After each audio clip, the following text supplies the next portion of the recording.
Julián abrió los ojos y no reconoció nada. El techo blanco, las paredes sin cuadros, el leve zumbido de una máquina encendida en algún lugar cercano.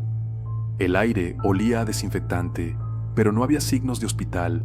Estaba acostado en una cama que no era la suya, en una habitación que no era suya, y con una calma que no le pertenecía.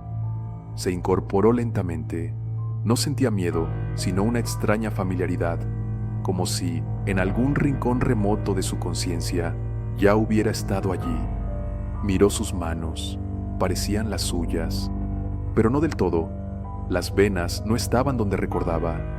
La cicatriz del dedo índice había desaparecido. Al otro lado del cuarto, un espejo. Se levantó y caminó hacia él. El reflejo lo miró de vuelta. Era él, pero no. Los ojos tenían otra profundidad. La mandíbula, otro trazo. No eran diferencias drásticas, sino sutiles, como si alguien hubiera recreado su rostro desde el recuerdo, y algunos detalles se hubieran perdido en el proceso. Entonces, la voz llegó desde la nada. «Estás despertando mal». Julián se giró bruscamente. No había nadie. Volvió a mirar el espejo. Esta vez, el reflejo no se movía. Y luego, parpadeó. Pero Julián no lo había hecho. No había puertas.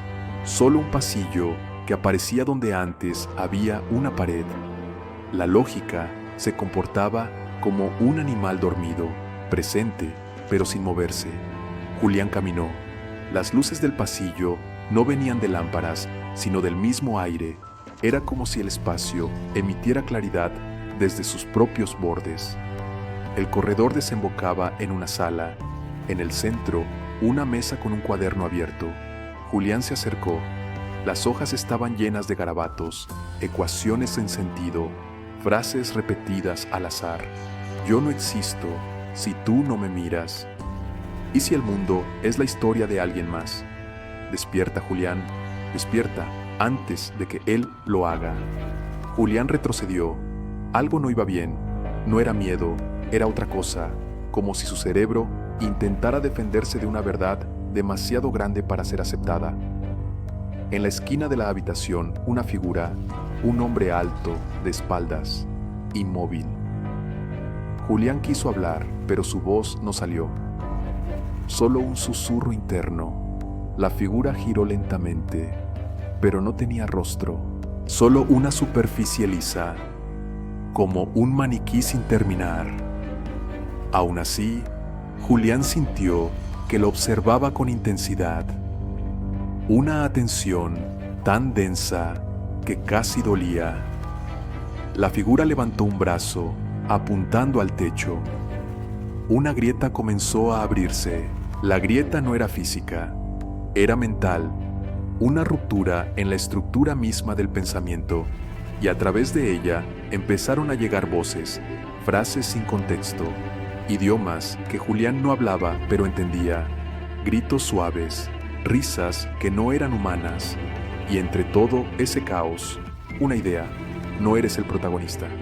El pensamiento lo atravesó como un cuchillo en el agua, sin dolor, pero dejando ondas imposibles de ignorar. A lo lejos, comenzó a ver formas, personas quizás. Algunas corrían, otras se desvanecían al intentar tocarlas. Parecían atrapadas en bucles, repitiendo acciones, repitiendo palabras, repitiendo existencias. Un niño se acercó a él. Tenía ojos inmensos y una sonrisa triste. ¿Eres nuevo? Julián no supo qué decir.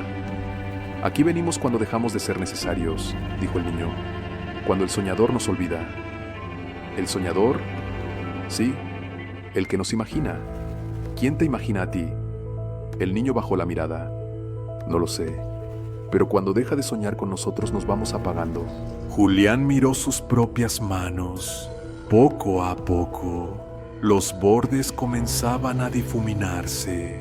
Encontró el libro en una biblioteca que no había estado allí antes.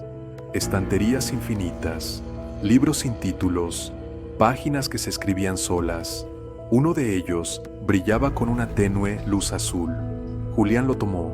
Al abrirlo, encontró su historia desde su nacimiento hasta ese instante, con detalles que ni él mismo recordaba, emociones que había olvidado, sueños que jamás confesó. Pero lo más inquietante venía al final. Las páginas futuras estaban escritas también, y en la última una frase: Julián descubre que nunca existió. El libro cayó de sus manos, corrió por los pasillos, pero cada vez que doblaba una esquina, llegaba al mismo punto, a la misma biblioteca, al mismo cuaderno. Cada intento de escapar lo llevaba más profundo, más cerca del centro, y en ese centro, una habitación blanca, donde lo esperaban. Había una silla, y en ella un hombre dormido. Era idéntico a Julián, pero más viejo, más cansado, como una versión anterior, un borrador descartado. Julián se acercó. El hombre dormía profundamente, pero sus párpados temblaban.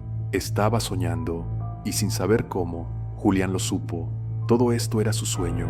Todo esto era el sueño de ese hombre. El cuarto, las voces, la biblioteca, incluso Julián, todos creados en el interior de esa mente. Un pensamiento lo golpeó con fuerza devastadora. ¿Y si ese hombre no despierta jamás? Entonces entendió el horror. No era que su mundo fuera un sueño, era que él era el sueño. Y si el soñador moría dormido, ¿qué le pasaría a él? La realidad comenzó a colapsar. Paredes que se derretían, suelo que latía como piel viva. El cielo, si es que existía uno, se rasgaba como papel mojado. Figuras deformes salían de los márgenes, seres incompletos, fragmentos de pensamientos, personajes descartados.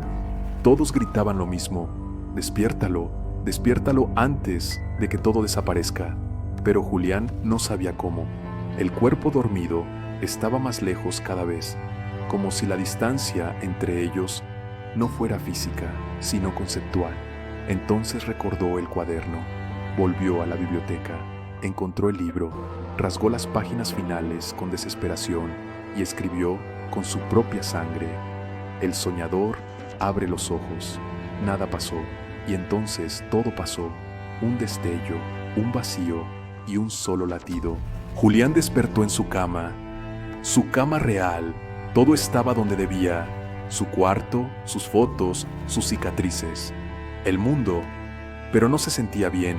Había algo ajeno en su interior, como una conciencia extraña, como si lo observaran desde detrás de sus propios ojos. Encendió la televisión. Todas las cadenas estaban caídas. Tomó el celular. Ningún número respondía. Salió a la calle. No había nadie, ni un alma, solo un silencio demasiado perfecto. Y entonces lo supo: el soñador había despertado. Pero Julián no había dejado de existir, porque ahora él soñaba. Y alguien en alguna parte empezaba a preguntarse: ¿y si no soy yo el que sueña, sino el que es soñado?